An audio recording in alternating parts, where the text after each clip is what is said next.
Yes. Hala po for Milyonaryo. What's your outlook po for the election? The results, are you excited? Sobrang excited. Syempre first time. It's also the first time for me to vote. So, sobrang excited. Sobrang new experience for me. Ma'am, thank you po sa pag-check ng results. Ano po makakasama niyo dito for more stories? Syempre, kasama ko. Opo. Syempre family ko, yung mga staff ko. Yun. Saan na? Sa SGC Plaza. Sa SGC office namin. Bakit first time voter? Anong reason?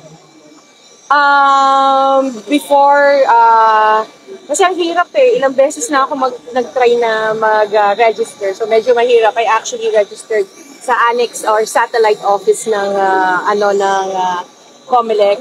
Kaya ngayon lang ako naka-register. Do you feel confident, ma'am? Confident. Siyempre, you also have to prepare yourself for disappointments. Hindi naman ako yung tao na that always thinks of the pros. Siyempre, you always have to think of cons. Ma'am, ano po naging impact sa inyo nung campaign? You're a first-time politician po, di ba? Actually, I enjoyed the journey so much. Meeting new people, lalo na nalalaman mo kung ano yung mga kalagayan ng mga tao at minsan na nakaka-relate ka kasi once upon a time na pagdaanan mo rin yung mga pinagdadaanan ng mga tao sa lalo na sa laylayan.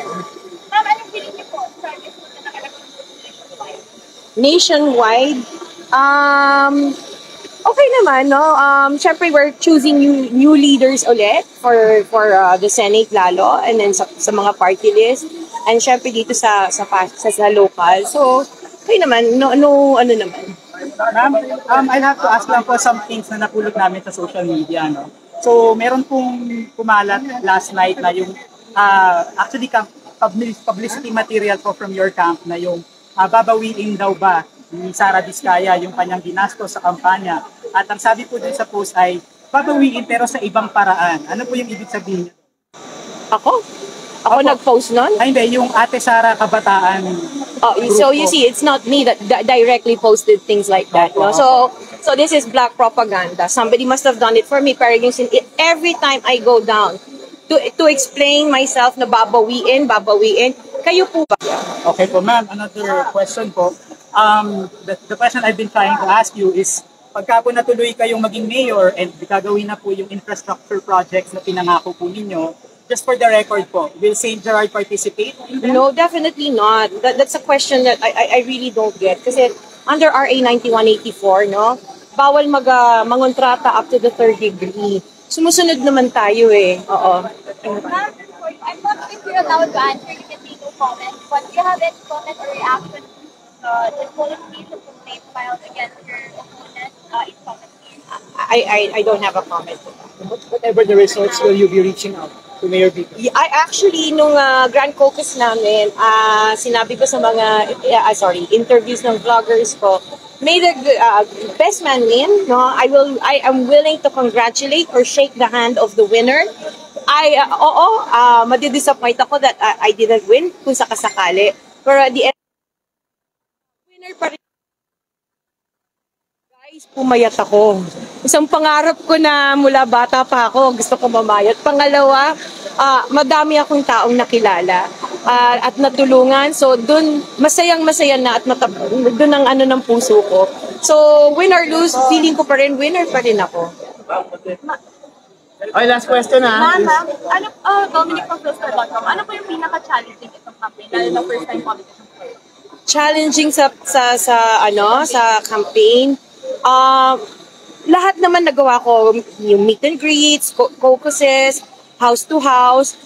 Siguro yun yung pinaka-challenging sa akin is parang wala eh. No, nagampanan ko naman lahat kasi it's a new experience for me. Yung sarili ko, excited ako makilala mga tao, whether or not na they accept me. Pero natutuwa naman ako na every household, every person, accepting naman and nakipagkamay. Ma'am, yung People's Day po, ibabalik natin kasi yan po ang wala sa party. Definitely, we will bring back People's Day kung sakasakali tayo ipalarin. Kasi syempre gusto natin mapakinggan ang hinanaing ng bawat Pasigueño. Kasi kung kami lang magre-relay sa sarili namin, it's not enough. the people need to speak, and I want to be a leader that lets people speak para sa kanila yan. Okay, thank you very much. Thank you. Sana kaibigan narinig natin ng mga mensahe ng mayor candidate na Martin Kaya.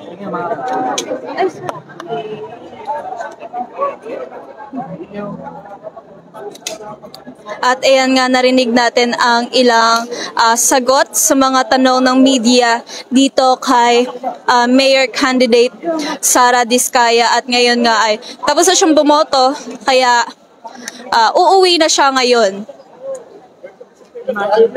Muli, nandito nga tayo sa Bambang Elementary School at kung napakinggan nga natin ang mga sagot ni Ate Sara Diskaya, ay ayon sa kanya, manalo matalo, panalo pa rin siya para sa kanya, panalo pa rin siya dahil marami nga siya natutunan, marami siyang natulungan at marami siyang nakilala.